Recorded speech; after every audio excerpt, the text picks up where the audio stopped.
dans cette paillette d'inspiration un peu, beaucoup, très spéciale. Être une femme aujourd'hui. Oui, c'est ce que j'avais envie de vous partager comme expérience. Ben oui, parce que peut-être vous êtes une femme aussi, ça tombe bien. Peut-être vous êtes un homme et alors du coup vous ne savez pas ce que c'est être une femme aujourd'hui, à notre époque et aujourd'hui particulièrement. Je vous parle de ça parce que j'ai une journée et une semaine incroyables. Vous le savez peut-être et sinon je vais vous l'apprendre. Je suis l'une des 100 signataires de cette fameuse tribune qui a fait le tour du monde, signée dans le monde cette semaine, signée par Catherine Deneuve, vous l'avez entendu, mais également par d'autres femmes. Eh bien, je vous assure que je ne savais pas que cela me mènerait cette semaine sur les studios de notre chaîne RTL aujourd'hui et BBC mercredi, et d'être appelée tour à tour traîtresse, voilà, complice de ces porcs qui sont parmi nous. Qu'est-ce que c'est être une femme aujourd'hui? Moi je pense qu'aujourd'hui être une femme c'est oser, c'est dire sa parole, c'est dire qu'on n'est pas d'accord, c'est dire qu'on peut aimer les femmes et les hommes, qu'on peut être contre la violence et pour le respect. Et je suis heureuse, voilà, d'être avec vous aujourd'hui pour vous en dire plus.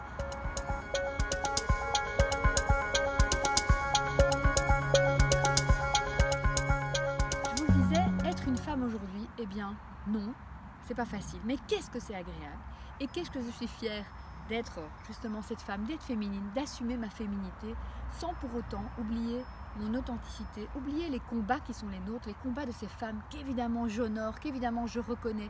Et je suis heureuse d'avoir été sur le plateau avec des femmes de vie féminine, avec des femmes qui évidemment tous les jours luttent pour le droit des femmes. C'est également ce que je fais dans mon métier en tant qu'architecte du désir, que sexologue, qu'écrivain. Être une femme, c'est aussi être comme ces arbres derrière moi, parfois nus, vraiment vulnérables. Et cette semaine, je pense que beaucoup d'entre nous avons été vulnérables comme pendant des milliers d'années, beaucoup d'entre nous ont été vulnérables. Je voulais vous dire, être une femme aujourd'hui, ça a été un peu ma journée. Ce matin, c'était d'aller conduire mon fils à son tournoi de baseball, l'encourager, être une maman présente, une maman soutenante, une maman encourageante. Et je sais que les femmes qui me regardent sont aussi ces femmes-là, qui dans l'ombre font énormément de bien, juste avec leur cœur. Ça a été ensuite de me parer de mes plus beaux atours. Et je vous assure que les atours, ils sont d'abord à l'intérieur.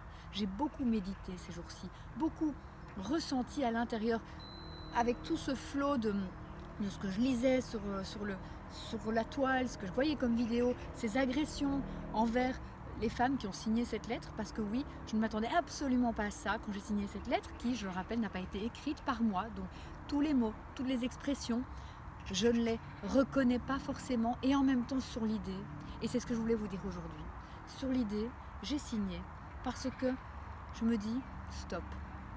Il y a un moment donné où notre liberté en tant que femme, notre force en tant que femme, nous pouvons la trouver autrement qu'en mettant des êtres humains, d'autres êtres humains, dans le règne animal, en les traînant, comme on l'a dit, à l'abattoir, en les traitant de porcs. Je pense que les hommes et les femmes ont le droit au bonheur amoureux et sexuel, mais aussi au bonheur tout court. Les hommes et les femmes ont le droit d'être reconnus dans leur intégrité. Et il y a encore énormément à faire en ce moment dans le monde. C'est pour ça que je fais ma part, comme le colibri de Pierre Rabhi. C'est pour ça qu'à ma façon, oui, j'enseigne l'art d'aimer, parce que nous l'avons toutes dit dans ce débat ce midi, l'éducation changera tout. Et moi, ce que je vous sème là comme graine, c'est même au-delà d'éduquer, c'est élevons-nous. Élevons-nous à un endroit, voilà, encore plus haut de notre humanité. Et vous, dans votre vie, aujourd'hui, qu'est-ce que vous allez faire pour vous connecter à la partie la plus élevée de vous, à cette liberté, à ce respect, à cette non-violence dont nous parlons tant et tant à la télévision? Comment vous la vivez?